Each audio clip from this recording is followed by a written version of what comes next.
4 clés pour respecter son budget. Bonjour, je suis Cédric Zongo. Si c'est la première fois que vous voyez mon contenu, ce comptable professionnel agréé, et mon objectif c'est de vous aider à développer l'état d'esprit et les habitudes qui vous aideront à réussir financièrement et à faire une différence. Alors, dans cette vidéo, je vais vous partager 4 clés pour vous aider à pouvoir respecter votre budget parce que c'est bien d'avoir un budget, mais la magie s'opère lorsque on est capable de pouvoir le respecter, s'en tenir à notre budget.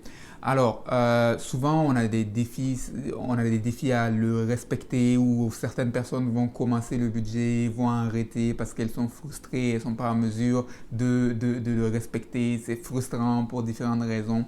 Et je vais vous donner ces quelques clés-là qui vont vous aider à pouvoir mieux vous aligner avec votre budget. La première des choses, c'est de changer votre façon de voir le budget. En fait, si vous voyez d'entrée de jeu le budget comme étant un outil de restriction, un outil pour limiter en fait vos libertés, ça va être difficile pour vous de pouvoir respecter et perdurer avec le budget parce que vous avez déjà mis une certaine association négative au budget et ça va constamment vous renvoyer une certaine douleur, un sentiment de douleur et ça fait que vous allez avoir de la difficulté à perdurer avec un budget. Inconsciemment même, vous allez juste, vous êtes programmé à l'abandonner parce que vous avez mis dans votre tête que c'est un outil de restriction de vos libertés. Et donc, ça commence par changer votre perception. Et au lieu de le voir comme un outil de restriction, c'est d'apprendre à commencer à le voir comme étant un outil qui vous aide à atteindre les objectifs que vous voulez, à atteindre ce qui compte le plus pour vous. Parce que ce que fait en gros un budget, il vous dit, mets de l'argent, mets tel montant ici, mets un peu plus ici, mets un peu moins ici, si tu veux être capable de pouvoir faire telle chose. Et donc, c'est de le voir comme étant un outil qui vous permet d'obtenir ce qui compte le plus pour vous, d'avoir cette mise de fonds que vous voulez pour faire l'acquisition de votre maison, de pouvoir arrêter d'emprunter et de vivre de chèque de paie en chèque de paie, de pouvoir mettre de l'argent de côté en vue d'investir. Et donc, c'est de le voir comme étant un créateur des possibilités qui vous aide à pouvoir atteindre ce que vous voulez. Et donc, ça commence par un changement de perception. La deuxième clé qui est naturellement liée à cette première clé, c'est de commencer votre budget en ayant un objectif. Parce que faire un budget pour simplement faire un budget, c'est pas du tout intéressant et vous allez abandonner.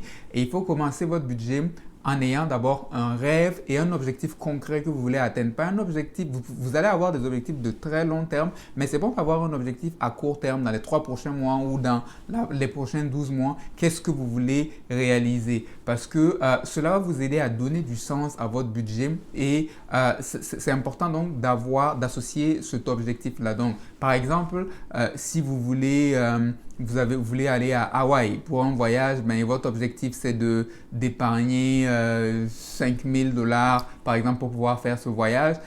Ce que vous pouvez faire, c'est que vous allez imprimer la photo de l'hôtel ou de l'activité que vous voulez faire et vous allez placer la photo de la chose à côté vous regardez la photo à chaque fois que vous faites votre budget et donc ça va vous aider à vous rappeler du pourquoi est-ce que vous faites votre budget. Vous allez vous rendre compte que votre budget, il vous aide à pouvoir réaliser telle chose spécifiquement. Et donc, c'est important de rattacher votre budget en fait à un objectif parce que quand vous le rattachez à l'objectif, vous voyez en fait que vous n'êtes pas en train de sacrifier et d'être uniquement que dans un mode de perte, mais vous êtes en train de faire un échange, un trade-off où vous enlevez d'un côté pour permettre au rêve d'Hawaï de se réaliser, de permettre à l'acquisition de la maison de se réaliser. Donc, c'est bon d'avoir l'objectif et de constamment se rappeler de l'objectif que vous avez. La troisième chose pour vous aider à pouvoir respecter votre budget, c'est d'évaluer vos progrès régulièrement. Et donc, quand vous avez fait votre budget, c'est d'évaluer régulièrement combien est-ce que vous avez dépensé et de le comparer par rapport à ce que vous avez prévu. Parce que si vous ne faites pas ce genre d'exercice-là, vous allez naturellement dépasser votre budget. Et donc, c'est important d'évaluer vos progrès à ce niveau. Et finalement, le quatrième élément serait d'apprendre de vos erreurs. C'est-à-dire que si vous avez dépassé votre budget, c'est d'apprendre pourquoi est-ce que vous avez dépassé votre budget. Le budget n'est pas là pour être un outil pour vous blâmer, mais c'est supposé être un outil pour vous aider à apprendre et à vous améliorer. Donc, supposons que vous avez dépassé votre budget d'épicerie, par exemple. La question à se poser, c'est pourquoi est-ce que vous l'avez dépassé?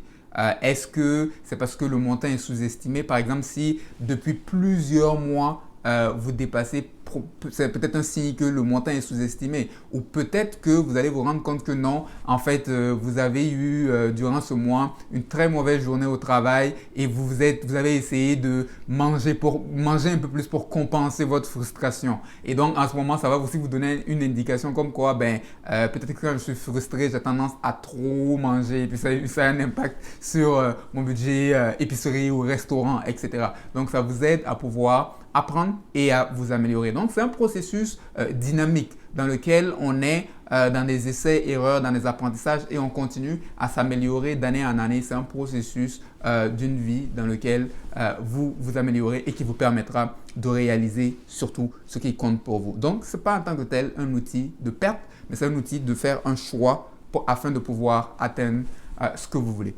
Alors, j'espère que cette capsule vous aura été utile et si vous avez besoin de plus de ressources pour vous aider dans votre cheminement, n'hésitez pas à vous rendre sur cedriczongo.com où j'ai un ensemble de ressources pour vous aider à pouvoir réussir financièrement à atteindre les objectifs que vous avez.